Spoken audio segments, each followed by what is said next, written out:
मुख्यमंत्री माझी लाडकी बहीण योजना बघा, आपण सकाळपासून वाट पाहिलोत की जानेवारीच्या 19व्या हप्त्याचा वितरणाचा जी-आर येईल, पण जी-आर काही येत नाही.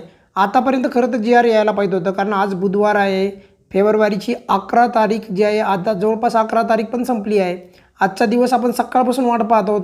आज तरी किमान जी-आर यायला पाहिजे होता आणि वितरण लवकरात लवकर व्हायला पाहिजे. सरकारने लवकरात लवकर वितरणाच्या संदर्भात जे आहे, जे पुढाकार घ्यायला पाहिजे जी-आर काढण्याचा, खास करून सामाजिक व न्याय विभागाने, तर तो घ्यायला पाहिजे होता. कारण नेहमीप्रमाणे आपण पाहतो की या विभागाचा जी-आर हा खूप लवकर येत असतो, पण यावेळेस तसं घडताना दिसत नाही. यावेळेस जे आहे वितरणाचा जी-आरला उशीर होताना दिसत आहे.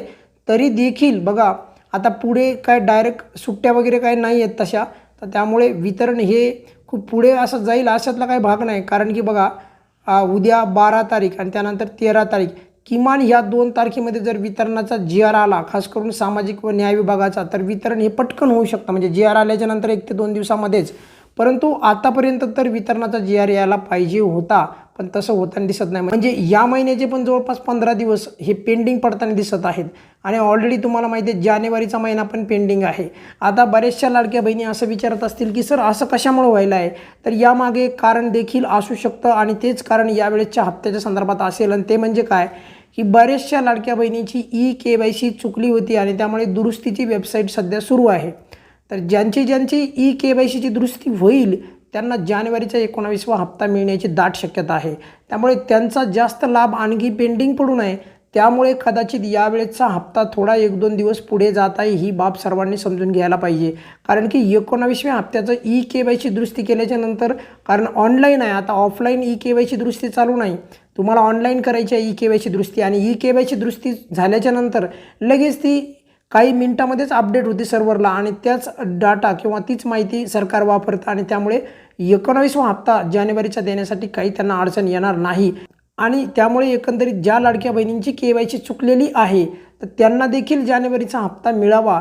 त्यामुळे माझ्या मते जानेवारीच्या वितरणाच्या संदर्भातला जी-आर जो आहे तो 1-2 दिवस पुढे जाण्याची शक्यताही आहे. परंतु तरी देखील आपण या हप्त्याचं वितरण लवकरात लवकर व्हावे यासाठी नक्की प्रयत्न करणार आहोत. परंतु जर जानेवारीचा हप्ता म्हणजे ज्यांची ई-KYC दुरुस्ती केल्याच्या नंतर जर मिळाला तर ते फारच छान होईल. आणि त्यासाठीच माझ्या मते ह्या गोष्टीच्या हालचाली ज्या आहेत ह्या वाढलेल्या असाव्यात, जेणेकरून जास्तीत जास्त लाभ आणखी पेंडिंग पडू नये. आणि मला तर असं वाटतं आहे की 4,500 रुपयाचा जो लाभ आहे, म्हणजे जो पेंडिंग लाभ आहे लाडक्या बहिणींचा, म्हणजे नोव्हेंबर, डिसेंबर आणि या महिन्याचा मिळून म्हणजे एकूण 4,500 रुपये मिळाला तर फारच छान होईल. अशा प्रकारची अपडेट जर आली तर ती खूप चांगली ठरेल. पण पाहूयात. पण जी-आर हा न येण्यामागचं एक कारण असू शकतं, ते म्हणजे ई-KYC दुरुस्तीची जी काही प्रक्रिया सध्या चालू आहे, तर जास्तीत जास्त लाभार्थ्यांना जानेवारीचा 19वा हप्ता देण्याचा, त्यांना आतापर्यंत नोव्हेंबरपासून डिसेंबरपासून हप्ते थांबलेले आहेत, अशा लाभार्थ्यांना मिळावा यासाठी कदाचित हा प्रयत्न असू शकतो. ही बाब पण सर्वांनी समजून घ्यायला पाहिजे. पण पाहूयात पुढील काही दिवसामध्ये, ज्या 1-2 दिवसामध्येच वितरणाला सुरुवात होईल व तुम्हाला सर्वात अगोदर आपल्या चॅनलवर पुराव्यासहित व्हिडिओ उपलब्ध होईल. तुर्तास या व्हिडिओमध्ये आपण इथेच थांबूयात. काही लाडक्या बहिणींच्या मनामध्ये ई-KYC संदर्भात काही प्रश्न असतील तर नक्की कमेंट्समध्ये विचारा, नक्की उत्तर देईल. या व्हिडिओमध्ये आपण इथेच थांबूयात. धन्यवाद.